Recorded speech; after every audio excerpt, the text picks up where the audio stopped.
உள்ளாட்சி தேர்தலில் தேமுதிக, Marxist communist கட்சிகள் கூட்டணி அமைத்து போட்டியிட முடிவு செய்துள்ளன. இது தொடர்பாக விஜயகாந்த், ஜி. ராமகிருஷ்ணன் இடையே உடன்பாடு கையெழுத்தானது.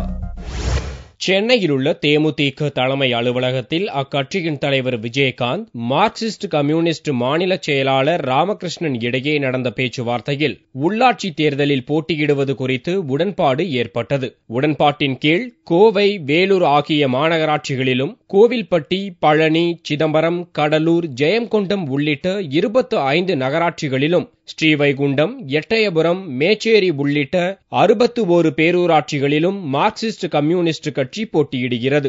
மீதமுள்ள மாநகராட்சி, நகராட்சி, பேரூராட்சிகளில் தேமுதிக போட்டியிடுகிறது. இத்தேர்தல் பிரச்சாரத்தின் போது அதிமுக அரசின் செயல்பாடுகள் குறித்து விமர்சிக்க உள்ளதாக விஜயகாந்த் குறிப்பிட்டார். இந்த தேர்தலில் எல்லாரும் எதிர்பார்த்துக்கிட்டு இருக்கிற மாதிரி தேசிய முற்போக்கு திராவிட கழகமும் மார்க்சிஸ்ட் கம்யூனிஸ்ட் கட்சியும் இணைந்து நாங்கள் போட்டி போடுறோங்கிறத இன்னைக்கு உங்கள் எல்லாரும் பத்திரிகை நண்பர்கள் எல்லாரும் முன்னாடி நான் தெரிவிச்சுக்கிறேன்.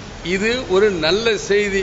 3வது அணி அமைஞ்சிருக்குங்கிறது, அதை பற்றி தான் நான் பேச வந்திருக்கேன் தவிர மற்ற கேள்விக்கு தயவுசெய்து கேட்கக்கூடாது. மாநகராட்சி மேயர் பதவிகளுக்கு மார்க்சிஸ்ட் கம்யூனிஸ்ட் கட்சி கோவை, வேலூர் 2